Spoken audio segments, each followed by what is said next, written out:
Salut tout le monde, c'est Fuse et aujourd'hui on se retrouve dans une vidéo un petit peu spéciale puisqu'aujourd'hui je vais vous montrer mes 7 pièges préférés dans Minecraft. Il y en a plein de toutes sortes, que ce soit avec de la TNT, que ce soit avec les portails du Nether, que ce soit avec des mobs, avec tout et n'importe quoi. Vous allez voir, il y a vraiment plein de super pièges, des pièges assez originaux, il y en a certains que j'ai moi-même confectionnés, donc je pense que ça va vous plaire, c'est parti. Avoir une plaque de pression devant sa porte n'a absolument rien de suspect et c'est là-dessus qu'on va se baser. Je veux rentrer dans ma base, je vais avancer, marcher sur la plaque de pression et oh, surprise, je tombe dans la lave. Ça n'a absolument rien de compliqué, c'est basé sur le fait que lorsqu'une TNT n'est activée, elle n'agit plus comme un bloc, et donc lorsqu'il y a des blocs au-dessus qui peuvent tomber, comme par exemple du sable, et ben les blocs tout simplement tombent. C'est vraiment très simple, et c'est très ingénieux je trouve, et c'est un piège qui pourra, je pense, très bien marcher.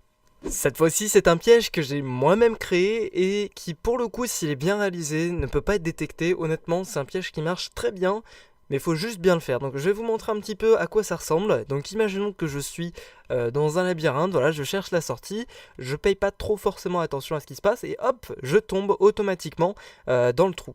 Alors je vais vous remontrer rapidement le truc un petit peu plus rapidement. Vous voyez que là c'est fermé et dès que je m'approche, ça s'ouvre. Si je pars, normalement si tout se passe bien, voilà, ça se referme. Donc là, comme j'ai mis dans le coin, c'est un petit peu, voilà, c'est un petit peu visible, mais vous pouvez le mettre à peu près où vous voulez, et normalement c'est censé fonctionner. Donc, hop, voilà, j'arrive, je marche, boum, ça tombe. Alors il peut y avoir un petit peu de délai, c'est pour ça que je dis qu'il faut bien le faire, mais je vais vous montrer du coup comment est-ce que ça fonctionne. Cette fois-ci, j'ai remplacé les blocs de stone par des barrières invisibles et comme vous pouvez le voir ici, on a un zombie pigman qui est caché avec une petite plaque de pression derrière, ça se voit pas forcément. Et comme le zombie pigman est aggro, enfin à l'aggro sur moi, c'est-à-dire qu'il essaye forcément de venir me toucher, comme il y a un mur, il n'y arrive pas, il va rester collé au coin du mur. Et lorsque je vais m'approcher ici, vous voyez, il marche sur la plaque de pression et ça ouvre la trappe. Lorsque je recule, le pigman va sortir et la trappe va se refermer. C'est vraiment un piège qui marche très bien, ça marche aussi pour autre chose que les pièges et c'est vraiment super pratique et peu de gens connaissent l'astuce. Si vous voulez faire cette petite astuce en survie, il y a deux choses que vous devez savoir. La première, c'est que vous feriez mieux d'utiliser un zombie plutôt qu'un zombie pigman, puisque le zombie pigman peut perdre l'aggro au bout d'un certain temps, c'est-à-dire qu'il ne vous attaquera plus, et il faudra venir le retaper pour que le piège refonctionne. Donc je vous conseille vraiment d'utiliser un zombie à la place, et l'autre chose qu'il faut faire si vous êtes en survie, c'est qu'il faut renommer votre zombie avec un name tag, puisque sinon, lorsque vous allez décharger les chunks, lorsque vous allez partir de la zone, le zombie va despawner et votre piège ne marchera plus. Donc voilà, c'est les conseils que je peux vous donner et c'est parti pour le prochain piège. Vous le savez, le Nether peut vraiment être très dangereux et pas juste à cause des pigmen, mais il peut aussi être piégé par un autre joueur. Le piège est vraiment super simple, il suffit juste de mettre de la lave tout autour du portail et le joueur sera totalement piégé, il ne pourra pas ni se téléporter dans l'autre sens, ni casser de bloc, ni manger quoi que ce soit, il ne pourra absolument rien faire, il est coincé et sa seule issue c'est de sauter dans la lave et de perdre tout son stuff. Vous connaissez déjà probablement le piège de la plaque de pression qui lorsqu'on marche dessus actionne de la TNT. Évidemment, ce piège n'est pas forcément le plus pratique puisque la TNT met un certain temps avant d'exploser, ce qui rend le piège vraiment très facile à repérer. L'avantage du piège que je vais vous montrer maintenant, c'est qu'il permet de faire exploser quasi instantanément la TNT. Bon, c'est parti, je vais vous montrer comment le faire, il y a plein de façons de le faire, moi je fais peut-être pas de la façon la plus optimisée, vous pourrez trouver une façon mieux de le faire. Mais en gros, vous placez un dispenser avec des morceaux de verre sur les côtés, c'est pas obligé que ce soit du verre mais c'est un petit peu plus joli avec le verre.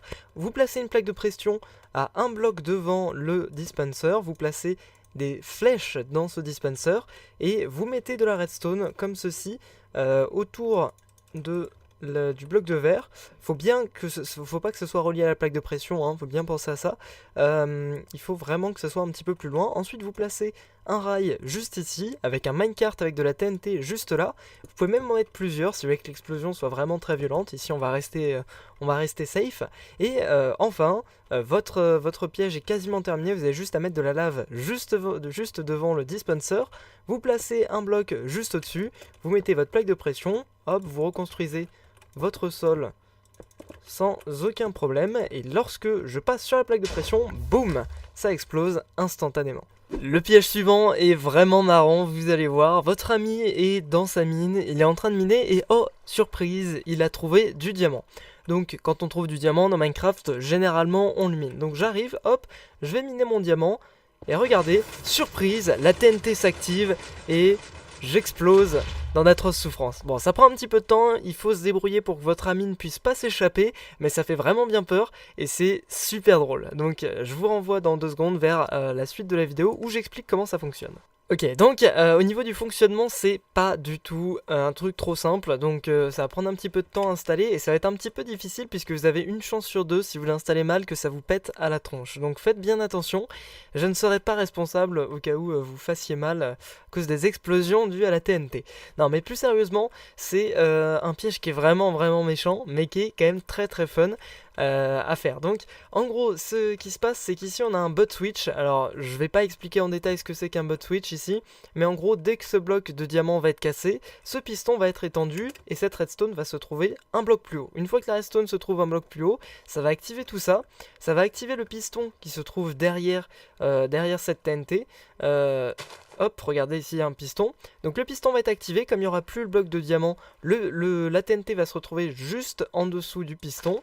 Et un tick plus tard, puisque là ici on a un repeater, la TNT va être activée et va tomber sur la victime. Donc c'est assez méchant comme piège, mais c'est vraiment très fun. Si vous voulez en savoir un tout petit peu plus sur les bot switch, je vais vous renvoyer vers une vieille vidéo à moi, une très vieille vidéo à moi. Donc je pense que vous allez bien rigoler en entendant ça, mais voilà, ça peut vous faire plaisir. Donc regardez ça jusqu'à la fin de la vidéo et puis je mettrai le lien dans la description pour ceux qui veulent voir ça après. Comment faire une vidéo sur les pièges sans parler des trapped chests qui ont été rajoutés en 1.5 et qui, lorsqu'on les ouvre, génèrent un courant de redstone. Le principe est très simple, la victime va vouloir accéder à son coffre et lorsqu'elle va l'ouvrir, surprise, de la lave arrive, ce qui va avoir pour effet de la tuer dans d'atroces souffrances. La construction de ce piège se fait très simplement. Dans un premier temps, il va falloir placer un sticky piston avec la tête en bas sur lequel vous placerez un bloc de redstone et ce bloc de redstone sera relié lorsque le piston sera étendu, sera relié justement à un fil de redstone qui va venir remonter et qui va venir repartir dans un redstone repeater. Attendez, je vais ouvrir pour qu'on y voit un petit peu plus clair. Vous voyez que là, lorsque le piston sera étendu, le circuit de redstone sera activé.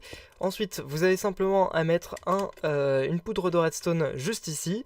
Vous rebouchez le tout et vous placez par-dessus des carpets, ce qui vous permet de cacher toute la redstone et le dispenser. En parlant du dispenser, il faut le placer juste à côté du piston. Vous placez le dispenser.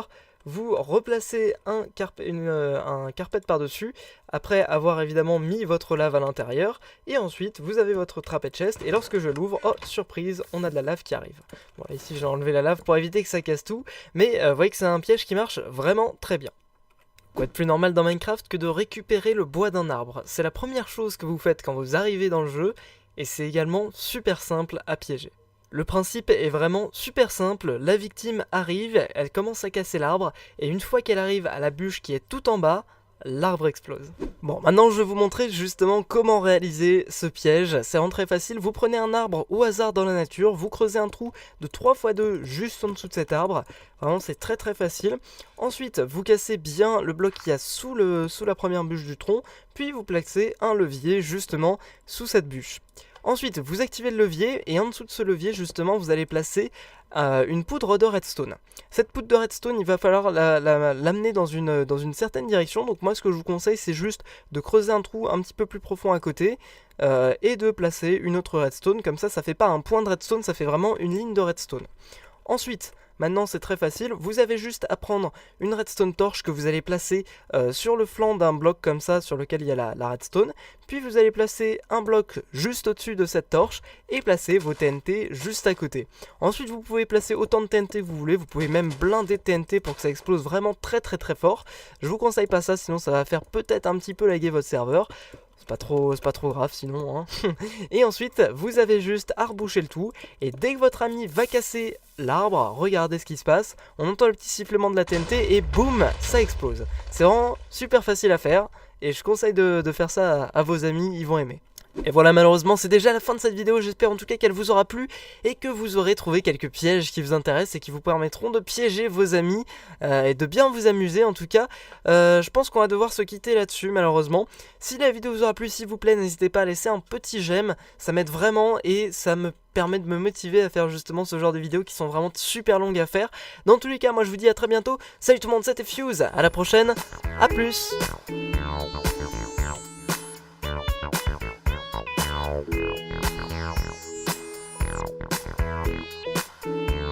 Wow.